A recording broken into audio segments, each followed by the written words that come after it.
Minu nimi on Aivo ja siis ma elan praegu Pärnus kogukonna teenustel. Ja. Mina elasin Tallinnas ja olin pikaaegne sültlane, siis ma sattusin või läksin Viljandisse ravile ja siis Viljandist tulin siia. No, Pärnus ma olen elanud 7 aastat. Minu elu oli varasemalt tarvitamine. Ja siis ma elasin seal, kus nagu elada sai. Algul oli meil väga raske selles suhtes, et Aivo ei olnud tegelikult teadlik, kuhu ta täpselt tuli ja mis teda ees ootab. Ta skeemitas väga palju, sest oli näha, et ta ei olnud valmis veel oma nendest ainetest loobuma. Et minu jaoks oli see väga keeruline, sellepärast, et minu jaoks oli see nii uus kogemus. Ma ei olnud nende ainetega üldse kokku puutunud, nendest eriti teadlik, ma teadsin, mis midagi turul on, aga minu jaoks oli see ka täiesti uus maailm, kuhu ma sattusin ühel hetkel. Ja eks me võitlesime Aivoga koos, et eks ta mulle luiskas, aga samas ta ka usaldas mind. Et kui ta millegagi hakkama sai, ta alati nagu rääkis mulle ja võib-olla mis sai, me käisime ju ka haiglas olid, on ju, et üks tagasilöök, mis meil oli ja siis oli sul ravimite üledoos, siis oli sul amfetamiin, see on ju, mis sa, vaata see viimane. Oli vist jah. Ja, kus sa nagu, siis ta oli ikka päris katki, et ma pidin ikkagi öösel 4,5 tundi telefoni otsas teda kuulama, sest ta oli nagu ikka väga halvas seisus. Ja ka mul oli hirm temaga kohtuda, sest nagu öösel, et ma ju ei teadnud, milliseks Aivo võib muutuda, aga hommikul tööle tulles siis oli see siuke väga raske olukord, kus Aivo pani käe oma elu külge tahtis panna ja see oli meil kõige suurem tagasilangus ja sellest siis peale seda siis meil oli siuke jutuajamine, et mis Aivo üldse elus tahab ja peale seda meil hakkas see siis taastumine. Et kus siis me hakkasime ikka, mina iga päevaga õppisin Aivo kõrvalt, ma uurisin igast ajakirjandust, helistasin Lootuse külla, et ise nagu teadmisi juurde saada, et kuidas on kõige parem, et ma saaksin Aivot aidata. Ja sealt siis meil see, näiteks see uue tuleviku ehitamine hakkaski, et kus Aivo nagu hästi palju me rääkisime ja tegime neid vestlusi ja Aivo alati, kui tal oli raske, siis ta tuli alati rääkima ja me võtsime üks päev korraga. Me võtsime nagu, tegime, iga päev on uus päev. Et see oli nagu hästi oluline.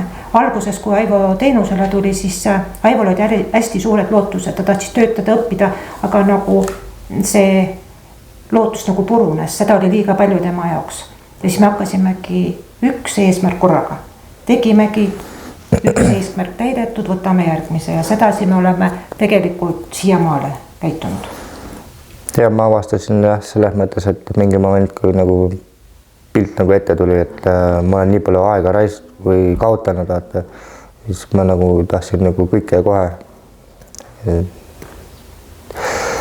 Ja see oli ka see nagu üks põhjus, mis nagu... Et jooksid kokku. Jooksin kokku, jah. Tuli teenusele oktoobris ja augustist, ütleme augusti teisest poolest hakkas siis meil see nagu mitte tagasilangus, vaid nüüd nagu mäest üles hakkasime ronima, ütleme nii öeldes. Et sinna oli siis sedasi, et seal oli meil neid tagasilanguseid ikka päris palju. Et nagu, et aga lihtsalt ma olingi Aivo kõrval kogu aeg, ma üritasin ka temast aru saada, on ju, et ja see just Aivo kõrval olemine, tema toetamine oli nagu võib-olla kõige olulisem, et tema jaoks olemas olemine. Et jah, oligi ju, küll ma pidin ka peale tööaega Aivo jaoks olemas olema, et ma võtsin selle aja, et lihtsalt näha, et oli näha ju, kui raske tal oli üldse nagu selles uues elus toime tulla. Et kui ta on harjunud 16 aastat olema mingis omas maailmas ja sa tuled ja üritad nagu nüüd uut elu alustada, et see on ju tegelikult nii raske. Et ja siis nii me hakkasimegi samm-sammult, nagu väikeste sammude jõud, nii me tegimegi. no nüüd praegu ma võiksin öelda, ta on väga sihikindel, ta teab, mida ta tahab. Ta oskab asju juba analüüsida, ta teeb vahet, mis on hea, mis on halb. Et me teame ka, et kõik asju korraga me ei saa, et alati läheb aega, aga sinna nende asjadeni saab jõuda, et see sihikindlus võib olla. Ja nagu see üksteise usaldamine ka on hästi oluline. Et me oleme rääkinud alati, et kui sa valetad ise endale nagu, et olgu ükskõik kui valus see on, aga räägi, on ju, et küll me sellest ka üle saame. Et ja siiamaale meil toimuvad need üks-ühele vestlused, me räägime alati, on ju, kui Aival on midagi, millest ta tahab jagada, alati me räägime. Et see võib-olla ongi see, et see kohal olek ja siin ja praegu olek, et nagu et võtta just nagu Aivot sellisena, nagu ta on, et ma ei taha ju teda nagu teiseks inimeseks teha, et võttagi selline, nagu ta on. Mul on oma tuba siin Pärnus. Ja siis nagu ehitan nagu tulevikku üles, et ma tahaks nagu mingi hetk nagu iseseisvasse ellu tagasi minna. Töötan, ma teen keevitustöid. Käisin Pärnu kutsekas, tegin need keevituspaberid ära. Ja ma teen praegu üldse 2 kohaga. Ja ma tegin siis autojuhiluhad ära. See oli hea tunne, siis kui ma need kätte sain. Minu eesmärk on veel nagu endale tugev vundament ehitada. Ja siis ma saan sealt nagu oma elu peale minna, siis pere luua.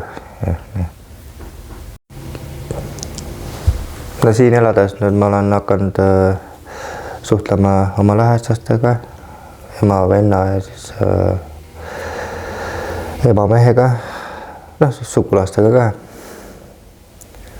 Ja see sai alguse ühel jaanipäeval, siis kui ma helistasin oma tädile.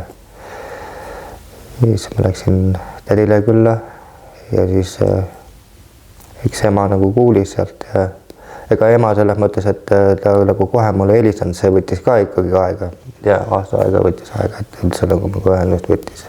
Ja siis nagu üks päev tegigi nagu üllatuse ja tuli siia lihtsalt. See oli, mis päev see oli? Lihtsalt helistas ja ütles, et tule tee uks lahti ja oligi ema siin. Et see oli nagu esimene kohtumine emaga üle pika ja... Mis tunde see sulle tekitas? Väga hea tunde, ma jooksin pea laiali otsas. Ma olin eelmine päev veel torti teinud, see oli Liisi sünnipäev ja siis jooksin nende torditükkidega ringi siin, et ma ei teadnud ise ka kuuma. See oli selline hästi võimas selline. Kui tihti sa nüüd oma ema ja oma perega suhtled? Suht tihti. Ikkagi ma teen videokünesid, muidugi praegu natuke arvan sellepärast, et mul on nüüd tööd nii palju ja nüüd järgmine nädal jälle lähen külla. Me räägime juttu ja siis grillime suvisel ajal, teeme sauna, välja suitida käime. Jah, oma lähedastega nagu suhtlemine annab sellise nagu turvatunde kuidagi. Et ma tean, et nad on mul olemas ja mina neile. Ja... Kui meie teenustele tulevad, ütleme sellise diagnoosiga kliendid, siis tuleb varuda hästi palju kannatust ja liikuda selle inimese tempos. Olla mõistev, ka kaastundlik, olla olemas, ei sildista, ei anna hinnanguid, vaid lihtsalt olla inimene ta kõrval, keda ta saab usaldada. Ja ma arvan, et see viibki lõpuks eesmärkideni. Aga kannatust on kindlasti väga palju vaja. Aidata saab seda, kes on ise abi valmis vastu võtma.